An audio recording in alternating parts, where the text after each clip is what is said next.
And, of course, what is egregiously terrifying about all this is that you quite rightly laid stress on the fact that the 157 coal-fired plants throughout the United States that are now on hold because of environmental activism of the nastiest kind, exactly you say, the same threats and bullying which the scientists are doing to each other is being done by the environmentalists to the coal corporations and to the businesses that want to set up factories or run their aluminum smelters.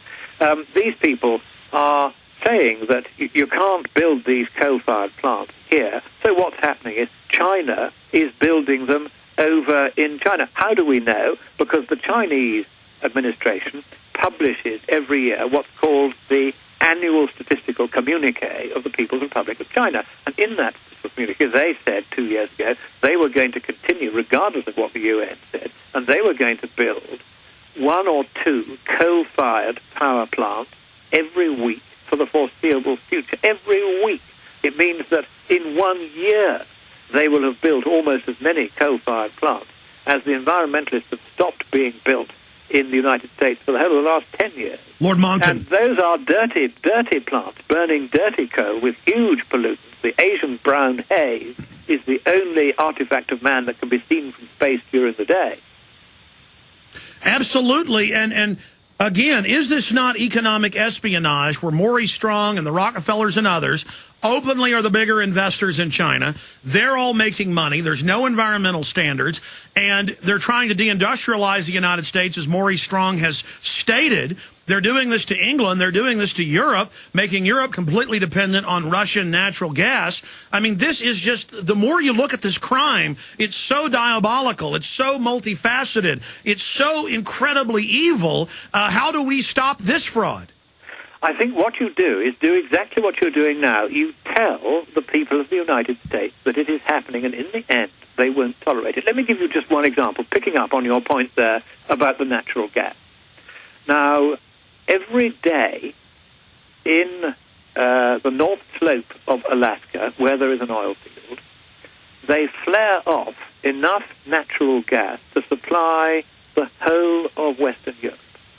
Now, if it were not for these environmentalists who have stopped that gas pipeline from being built from the North Slope down to the ice-free ports of southern Alaska, across Alaska, if that pipeline had been allowed, then I could send 4 large supertankers every day to Anchorage, let's say, pick up the gas from there, sail it to Grangemouth, plug it into the European gas network there, and I could supply the whole of Europe on gas which at the moment is being burnt to the atmosphere, creating enormous outputs of CO2, which is what they say they're worried about. Well, at least something good happens. In the North Slope of Alaska. That is how mad all of this is. It's not just that it's bad, which it is, and all these people making fortunes. I mean, we mentioned Rothschild, for instance.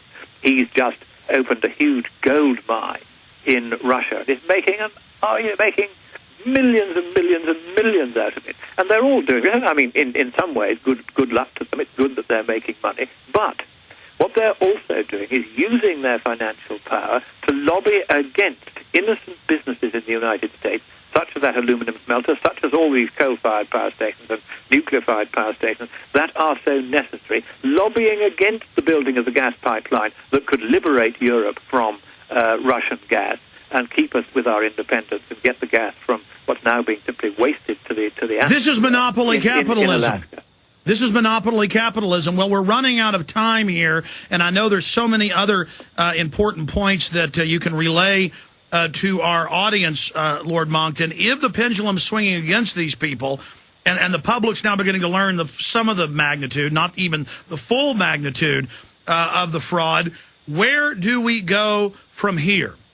Right. I think the next step is this, that the first thing the UN is going to try, at least I would if I was in its shoes, is to bring forward the next annual conference of the states parties to the Framework Convention on Climate Change, which was due to be in Mexico next December to pick up from what Copenhagen did. They may try to bring that forward until June, because they don't want to find, after the next midterm elections in the United States, that they can no longer get any legislation on their side through either House of Congress.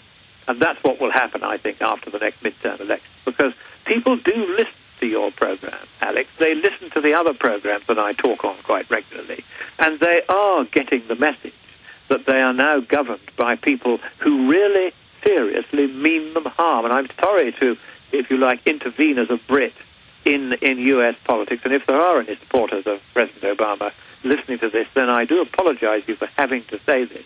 But he is now a danger to the United States of America, and in particular to the danger to the working people of the United States of America, because those are the people, it's the people who run the aluminum smelters, the people who would be digging the coal that can't now be dug, who would be running the power stations that can't be built, who would be working in those factories in Texas that you mentioned that would have been driven by the power stations that can't be built.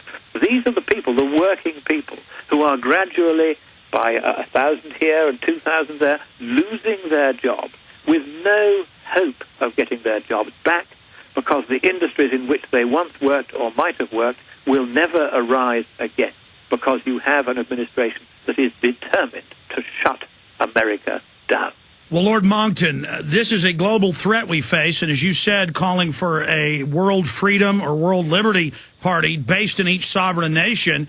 We are facing a global threat. It's good that I can warn people in England, you can warn people in America. We're facing the same threat, so we know what we're dealing with here. That's right. This is a global threat, and you're right to remind people it's not just in the United States, it's not just Obama. We've got Kevin Rudd in Australia, who spent, after he'd heard my Minnesota speech, in which I first drew attention to the world government provisions in the Copenhagen Treaty, he devoted an entire speech of 3/4 of an hour to personally vilifying me. And he was really angry that this plot to set up a world government had been exposed. So he needs to be dealt with, and I'm going to Australia in 2 weeks' time to do a tour of Australia to let people hear the side of the story that the mainstream media simply won't tell them. And let me tell you what's happening down there in Australia at the moment.